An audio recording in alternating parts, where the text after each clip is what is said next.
నమస్కారం.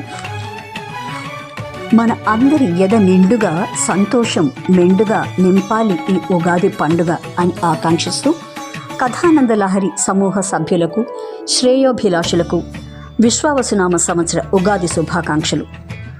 తెలుగు సంవత్సరం ఈ రోజు నుండి ప్రారంభమవుతుంది. చైత్రశుద్ధ పాడ్యమి నాడు వచ్చే ఈ ఉగాదికి ఎంతో ప్రాముఖ్యత ఉంది. సాధారణంగా అమావాస్య తర్వాత వచ్చే పాడ్యమి నాడు ఏ పని ప్రారంభించరు మనలో చాలామంది. కానీ చైత్రమాసం శుక్లపక్షం పాడ్యమి రోజున వచ్చే ఉగాదికి ఎంతో ప్రాముఖ్యత ఉంది. కారణం, బ్రహ్మదేవుడు సృష్టిని ఈరోజే ప్రారంభించాడని, అంతేకాకుండా శ్రీహరి మత్స్యావతారం ధరించి సోమకుడనే రాక్షసుడు దొంగలించిన 4 వేదాలను తిరిగి బ్రహ్మదేవుడికి అప్పగించాడని, అంతేకాకుండా వసంత ఋతువు ఈ రోజు నుండే ప్రారంభమవుతుందని చాలా కారణాలున్నాయి.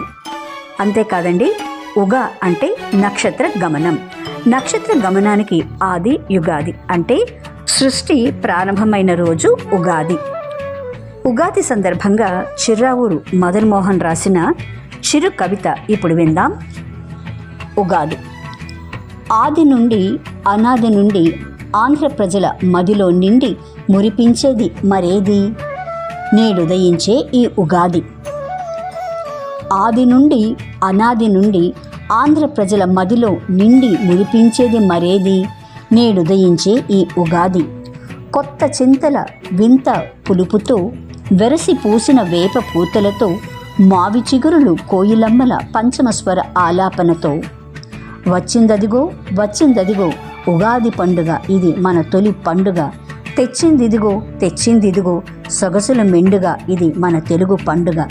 కొత్త చింతల వింత పులుపుతో, వెరసి పూసిన వేప పూతలతో, మావి చిగురులు కోయిలమ్మల పంచమస్వర ఆలాపనతో, వచ్చిందిదిగో వచ్చిందిదిగో ఉగాది పండుగ, ఇది మన తొలి పండుగ.